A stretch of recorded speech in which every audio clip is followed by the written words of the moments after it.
Ladies and gentlemen, moving on in today's program, I'd now like to call upon Yang Berbahagia Tan Sri Samsudin Osman, President Perdana Putrajaya, to provide a background to Putrajaya. Dipersilakan Tan Sri.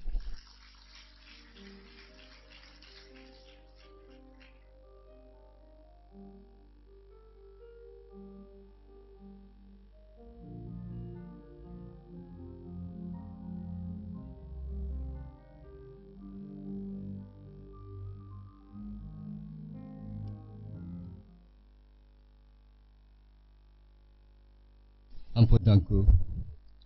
Assalamualaikum warahmatullahi wabarakatuh. Good afternoon. Royal Highness, the Crown Prince of Perak Darul Rizwan, Raja Nazim Shah, Ibn Sultan Azlan Muhyiddin Shah, the Honorary Chairman of Physics Malaysia, Your Royal Highness, Raja Prime Minister Perak Darul Rizwan, Tuanku Zahra Salim Davidson, Yang Amat Bahagia Tun Dr. Siti Hasmah Binti Haji Muhammad Ali, Bahagia Datuk Syarif Samsudin, Honorary Treasurer, Perdana Leadership Foundation, Mr.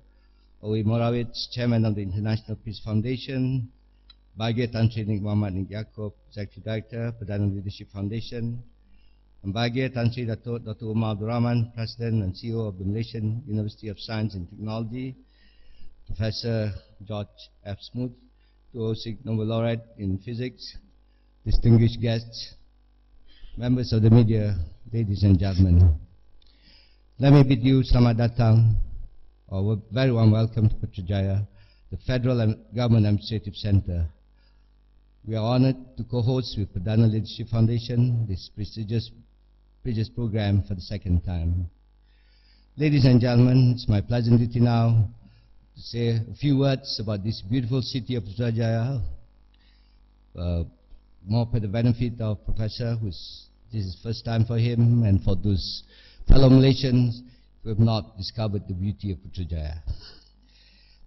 Putrajaya, which was specially planned and developed to be the Federal Government Administrative Center of Malaysia. It was first conceived in the 80s when the Malaysian government sought to relieve the pressure from Kuala Lumpur's overstretched infrastructure and create a new working environment for its civil servant. The planners conceptualized the city in a garden where the country's leaders and administrators will be able to live and work in surroundings conducive to inspiring fresh ideas for a better Malaysia in the 21st century. Development of the city in earnest started in the mid-1990s, and it marked a new chapter in the development history of modern Malaysia, for it was to be our largest ever integrated urban development project. Putrajaya was planned to grow into a self-contained urban center, which, besides accommodating government ministries and agencies, would also include components such as commercial, education, diplomatic missions, tourism, convention center, and regional or institutional headquarters. The city sits on a magnificent 4,931 hectares of land, where office buildings and houses are surrounded by gardens and parks, which was once filled with rubber trees and oil palms. With a current population of almost 50,000, Putrajaya is not just turning into a vibrant community, but the city has built a reputation for being a tourist destination and a must-visit place for foreign dignitaries. About 2 million square meters of government office space has already been completed in Putrajaya. A total of 20 federal government ministries and 51 government departments, as well as agencies, have already moved into the city. It is targeted that by 2010, all government ministries and agencies that are scheduled to migrate to Putrajaya will have moved in. Having achieved that, our efforts are now focused on bringing in private sector business and investment to the city. This has shown encouraging results. Some commercial plots within this town center are now being developed for commercial and office complexes by local as well as foreign investors. The impressive Putrajaya Boulevard, which is the center spine for the city, is planned to have a healthy mix of government and commercial buildings. The commercial plots have been planned to accommodate various activities such as offices, shops, high-end restaurants, cafes, and other retail outlets. Of course, all this might not come into being overnight, but the signs are there and it looks quite encouraging. Given more time, we should be able to witness the true extent of the commercial activities planned for the core island of Putrajaya and along the boulevard in particular. Ladies and gentlemen, A city conducive for work and play is one in which is livable and vibrant. Towards this end, Putrajaya Corporation has taken the lead in organizing events and programs in the city. In sports and recreation, the Putrajaya Lake in particular is being geared towards becoming the premier water sports center in the country, having hosted events such as the Asia Canoe Championship, the International Water Ski World Cup, and the Formula One Powerboat Championship. On the arts and cultural front, some of the more popular events include the Flora Fest, the International Fireworks Competition, and the Putrajaya Arts Festival. One of the greatest challenges in developing Putrajaya is to build a city that is identifiably Malaysian, reflecting the diverse cultures and traditions that we have in this country. This can be seen in the attractive ambience and impressive character of the buildings, bridges, and even down to the lighting poles and street furniture. It is this blend of the Eastern and Western design that I believe are drawing visitors and tourists alike to Putrajaya. An important aspect of development in Putrajaya is in the architectural lightings. Buildings in Putrajaya were lighted up at night, and this is achieved through carefully designed lightings carried out in accordance with the Putrajaya Lighting Master Plan. Therefore, when government and commercial buildings in Putrajaya build the sites bringing life to the city, they would also contribute to the beautiful nighttime ambience of the city. In so doing, they are able to attract more visitors to the city even after office hours.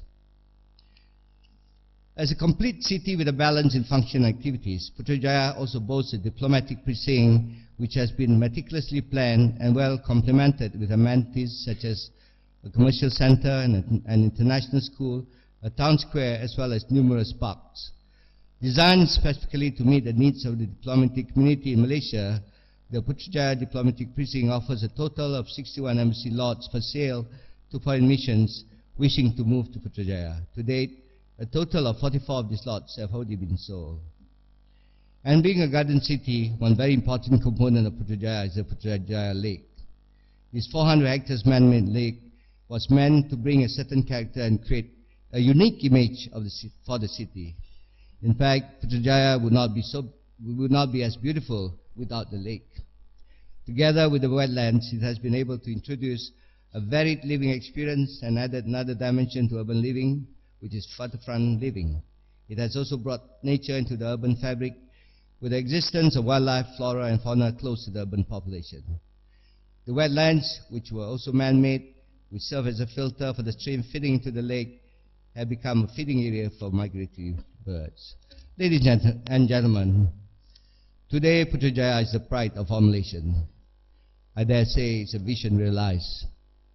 It would not be realized, however, without the vision, foresight, strong political will, single-mindedness, determination, and courage of our political leader at the time to make it happen.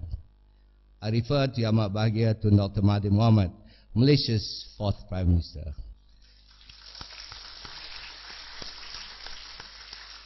Thank you, ladies and gentlemen.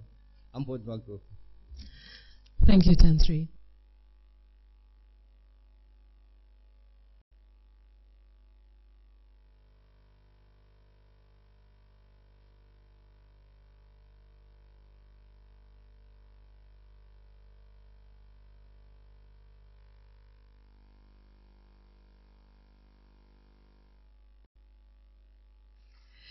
Your Royal Highnesses, distinguished guests, the moderator for the talk today is no less a personage than Yang Berbahagia Tan Sri Datuk Dr. Omar Abdul Rahman. Now, Tan Sri's list of accomplishments and achievements runs to the pages, but in the interests of time, suffice to say that he was the first person to be appointed science advisor in the Prime Minister's Department in 1984. He served on various national committees in the areas of development, planning, scientific research and development, information technology, and telecommunications. Tan Sri is Senior Fellow and Founder, President of Academy Science Malaysia, and is now President and CEO of Malaysia University of Science and Technology, MUST. Now, ladies and gentlemen, many events promise you an exciting time, but it is only this talk that can offer you a Big Bang moment. Ladies and gentlemen, may I present your moderator for the talk, Contemplating the Birth of the Universe, Yang Berbahagia Tan Sri Datuk Dr. Omar Abdul Rahman, and our keynote speaker, Professor George Fitzgerald Smoot.